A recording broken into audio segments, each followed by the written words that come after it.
The morning sun barely broke through the heavy monsoon clouds as rain slicked the narrow alleyways of the old village bazaar. Water pooled in broken cobblestones, rippling beneath the feet of early vendors setting up their rusted stalls. The scent of damp earth mingled with the aroma of sizzling oil from a tea shop's pan, where steam danced into the air and disappeared like the dreams of many who passed through these forgotten lanes.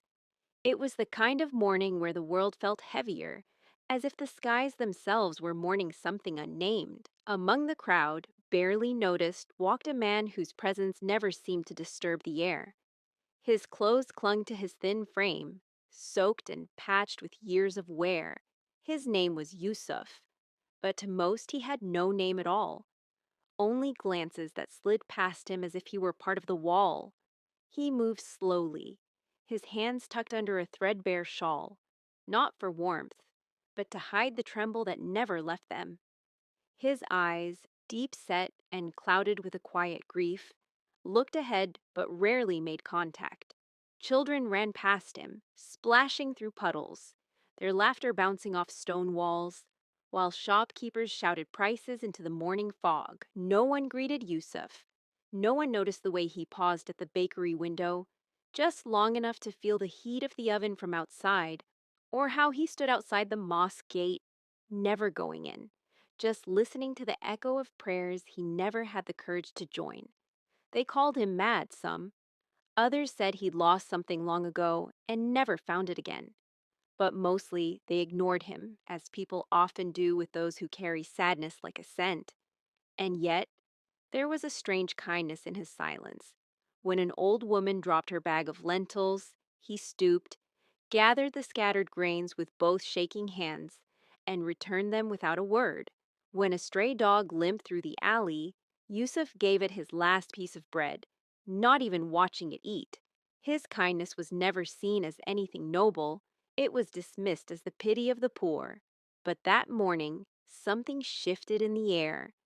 As he turned the corner toward the dumpster at the edge of the bazaar, he heard it, a sound so soft it might have been mistaken for a cat, a whimper, a cry, barely audible above the rain and footsteps. He stopped, his breath caught, the world seemed to hold itself still, and for the first time in years, his eyes widened. A low murmur escaped the nearby tea vendor's mouth. "There goes the madman again, staring at nothing." A boy laughed and mimicked his hunched walk, but Yusuf heard none of it.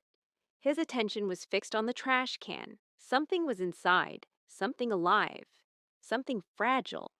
And in that moment, as water dripped from the edge of his shawl and thunder growled in the distant sky, Yusuf stepped forward, heart pounding, hands trembling, toward the sound that would change his life forever. Yusuf's heart beat louder than the storm overhead as he reached the rusted trash can, each step slow and cautious, like approaching something sacred and terrifying. He pulled aside the soaked newspaper that clung to the edge and peered in. At first, he saw only the damp darkness, old food wrappers, broken glass, and the crumpled remains of someone else's yesterday. But then, a tiny movement, a shiver, a soft, unmistakable cry. The raw, instinctual plea of a life too new to understand the cruelty it had been born into. Nestled among rags and filth was a baby, barely days old, her skin a pale brown canvas of cold and hunger, her little fists curled and uncurled as if begging the world to notice her. Yusuf stared, frozen, not with fear, but with memory. A pain resurfaced, a wound he had buried long ago. Years ago, he had been a father too, a husband, a man with a small home, a soft-voiced wife, and dreams too simple for the world to allow. They had lost their own child one rainy night like this, in a hospital too far, without money, without help. His wife never forgave herself. Then she never forgave the world. And then she never woke up. And Yusuf had walked ever since, silent, empty, waiting for nothing. But this baby's cry cracked something inside him, a dam that had held back the tide of forgotten warmth, of care, of the urge to protect. Without hesitation, he reached in. His trembling fingers touched the baby's tiny body, wet and cold like a leaf in the rain. He pulled her gently to his chest, shielding her from the wind with his shawl, his own body now trembling not from age, but from the sudden rush of purpose. People watched from a distance, some with disgust, others with curiosity. One woman muttered, "What is that beggar doing now?" A teenager laughed and said, "He's finally gone mad, picking trash babies." But Yusuf didn't hear them. For once, the voices of the world could not reach him. He was lost in the fragile rhythm of the baby's breath against his chest. He hurried through the rain, barefoot, his feet slapping through puddles, as he made his way to the only place he knew, the shrine at the edge of the village. The caretaker there, an old man with cloudy eyes and a tender heart, took them in. They dried the baby, wrapped her in clean cloth, and gave her warm goat's milk with a spoon. That night, as the rain continued to fall outside, Yusuf sat by the baby, not sleeping, not speaking, just watching. He named her Noor. It meant light. And though the world was still dark, she became the flicker that lit the corners of his shattered soul. Over the years that followed, Noor became his entire world. He begged during the day, collected bottles and scraps, and swept temple steps in return for coins, anything to feed her, to clothe her, to keep her safe. The villagers, at first mocking, grew used to the sight. The old man with the little girl, her tiny hand always wrapped around his finger, her laughter rising like music above the din of street life. She was bright, curious, and filled with questions he often had no answers for. Why were people so cruel? Why didn't they have a home? Why did he walk with a limp? Why did his hands shake? He never told her everything, just that she was special, and he was lucky to have found her. And slowly, she began to change how others saw him too. Shopkeepers gave them leftover bread. A schoolteacher noticed her intelligence and offered to teach her. Even the mosque's imam, once distant, began to greet them with a nod. Noor studied hard. She read under streetlights and wrote on old newspapers. She dreamed aloud, while Yusuf listened in silence, his eyes often misty, both proud and afraid.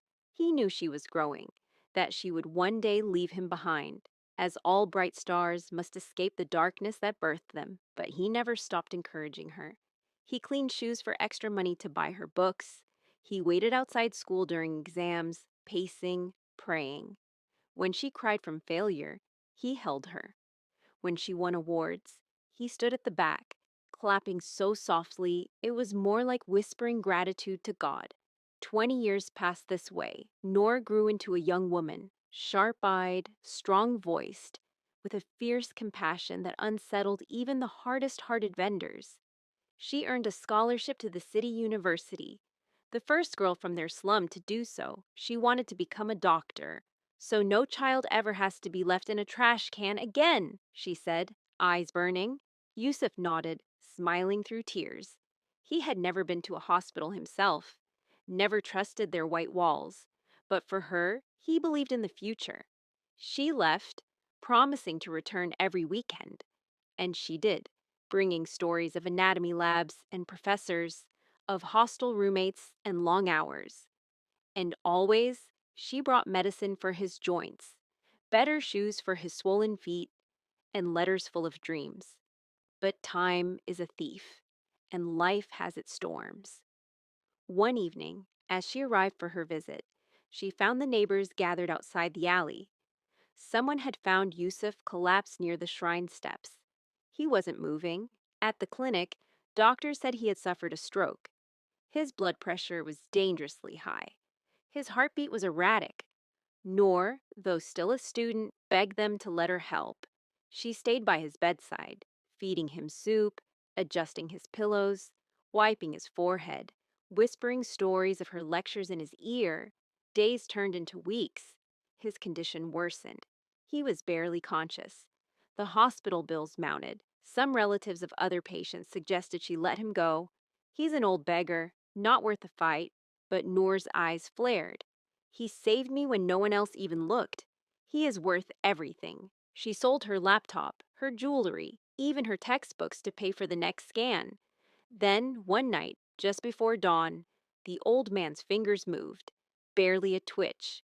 But then his eyes fluttered open, and though he couldn't speak, a tear slipped down his cheek. He had returned, not fully, not the same, but enough to know she hadn't left him behind. The doctors were astonished. He should not have recovered this fast, one said. This kind of love, it heals in ways we don't understand. Noor smiled, exhausted, and whispered, He rescued me once. Now it was my turn. Recovery was slow, but it came in small, precious steps. Yusuf began to sit up, then to whisper Noor's name, his voice dry like parchment but filled with life. The doctors, though still cautious, watched with quiet awe. Noor never left his side, massaging his limbs, reading aloud to him, and sometimes just sitting in silence, her presence a balm more powerful than any prescription. One day, as she helped him sit near the window where the sun pooled on the tiled floor, he looked at her and managed a full sentence. You are the reason I lived. She smiled, her eyes brimming. You gave me life first, she whispered back. In those few weeks, the bond between them deepened, no longer just a child and a savior, but now companions in survival, two souls forever tied by a miracle found in a trash can and nursed into eternity. Noor began documenting his story in journals, in voice recordings, in late-night reflections. She wanted the world to know what a forgotten man had done, how love in its purest, most selfless form had saved not one, but two lives. A professor heard about it and offered her a platform at a medical seminar, asking her to share how compassion and caregiving could transcend medicine. Standing on stage, trembling slightly in her white coat, Noor told Yusuf's story, from the rain-soaked alley to the hospital bed. The hall was silent, then full of tears, then applause that echoed like thunder. That day, her story went viral. Journalists came. NGOs reached out. Her story was translated, printed, and aired. And through all the noise, Noor held Yusuf's hand and told him, The world knows you now. They finally see what I saw that day in the trash. Not a broken man, but a rescuer, a father, a hero. With newfound support, Noor graduated early and was offered a position at one of the best hospitals in the region. But she refused the city job offers. Instead, she returned to her village, the place where it all began, and set up a free clinic at the very edge of the slum, near the same shrine where her life had been saved. People lined up, some skeptical, some hopeful. She treated them with dignity, never charging a coin. Her first patient was an old woman who used to call Yusuf mad. She cried while thanking Noor, ashamed of her past words. Noor only smiled and said, Sometimes we judge what we don't understand. He taught me that. Yusuf, now using a cane, would sit outside the clinic, greeting children and passing out toffees. Though his steps were slower, his presence was steady, like an old tree watching the village grow. His face, once hidden in shame, was now known, respected. People called him Baba Noor, and for the first time in decades, he felt like he belonged. But life had one final test. A flood came, unexpected and merciless, sweeping through the village one stormy night. Noor and Yusuf were in the clinic, helping patients evacuate. The water rose fast, knee-deep, then waist-deep. Noor rushed from room to room, lifting children, guiding the elderly, refusing to leave even as the current tugged at her feet. Yusuf shouted for her to leave, but she refused. I won't leave these people, just like you didn't leave me. Then the building groaned. A wall gave way. Water surged in. Noor was swept off her feet, slammed into debris. In that chaos, Yusuf, cane in hand, waded into the floodwaters, heart pounding, fear burning in his throat. He found her clinging to a bench, barely conscious, blood in her hair. With strength no one believed he still had, he lifted her, held her against his chest, and pushed through the current, step by agonizing step, until they reached higher ground. Neighbors pulled them to safety. For the second time in his life, he had pulled Noor from death. She awoke in a hospital 3 days later. Her ribs were bruised, her head bandaged. But her first question was, "Where is he?" Yusuf was asleep in a chair beside her, hands still wrapped around hers. The doctors said he had nearly died from exhaustion and heart strain, but he refused to rest until he knew she was safe. When he opened his eyes and saw her awake, he smiled. That same soft, crooked smile he had worn the first day she called him Baba. And she cried, not from pain, but from the weight of a love so deep, so cyclical, that it defied death again and again. In the days that followed, donations poured in. A new clinic was built, this one stronger, with emergency rooms and flood defenses. Noor kept the old name painted at the entrance. Noor Foundation, founded by a man with nothing who gave everything. Yusuf lived to see it all. He watched her become a community icon, a national voice for abandoned children, and later, a mother herself. And every time he held her child, his granddaughter, he would whisper the same words he had said the day he found Noor in the trash. "You are safe. You are loved. You are my light." Time, as always, moved forward, but now with gentler hands.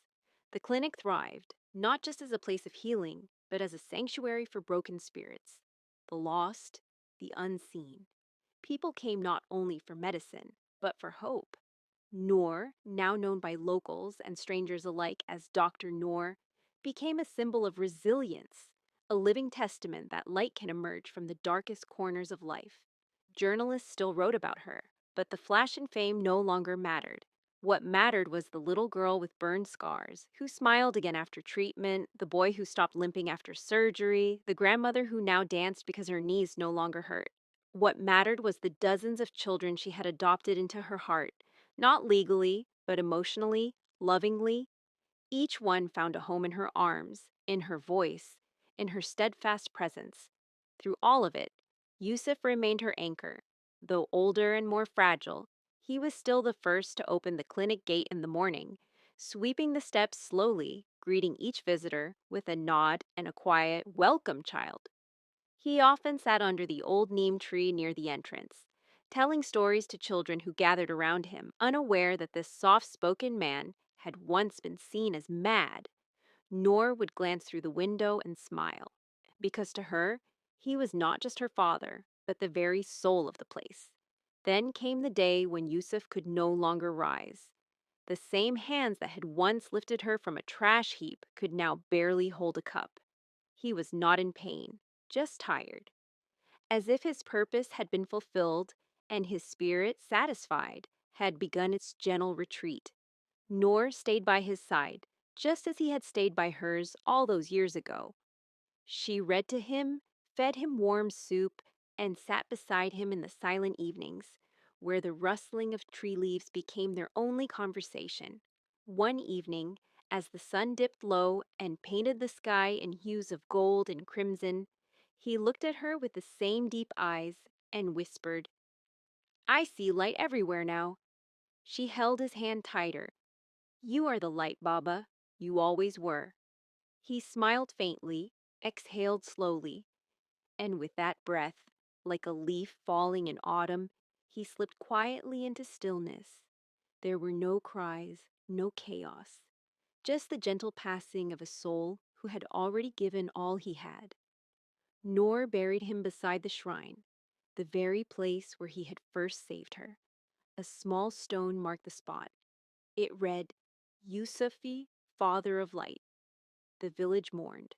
The clinic closed for 3 days. Candles were lit, stories were told, and in every voice there was reverence for the man who had once been overlooked, now remembered as a savior.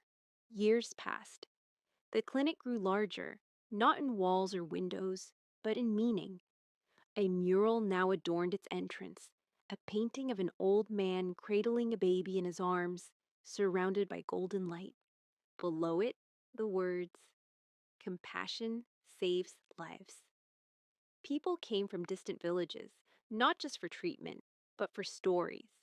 Stories of a man who had nothing and gave everything, of a girl pulled from the garbage who built something eternal.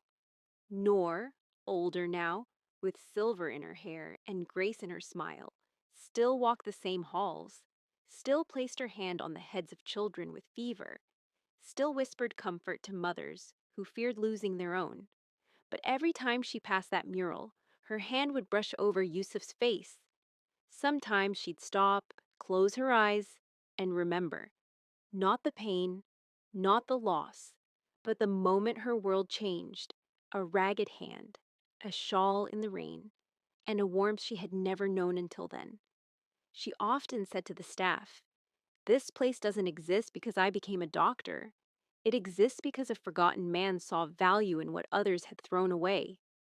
And those words lived in the walls, in every patient treated without cost, in every child held a little longer, in every quiet moment where someone chose kindness over convenience. On the anniversary of Yusuf's passing, Noor would sit beneath the neem tree. Now older, but still strong, she'd bring his favorite tea, black, with just a touch of sugar, and set it beside her. Villagers would come by, leave flowers, some with prayers, some with tears, all with gratitude. The world outside the village changed rapidly. Faster cars, taller buildings, brighter screens. But under that tree, time remained sacred. Generations grew up hearing the tale. Teachers told it in schools. Mothers whispered it to restless children at bedtime. Once, there was a man who found a baby in the trash, and he didn't turn away. And children would ask, "Was she real?" And the answer would always be, "She's the doctor who saved your cousin, the one with the gentle voice, the one who still lights candles for him every year." And so their story lived, not in grand books or marble statues, but in everyday acts of quiet courage, in hands reaching down when others walk by, in hearts that remember to see worth where the world sees waste, in the soft, undying echo of a simple truth. One man's compassion had created a legacy no death could erase. Noor would often look to the stars at night, her daughter resting against her side, and she would whisper, "Thank you, Baba, for choosing me."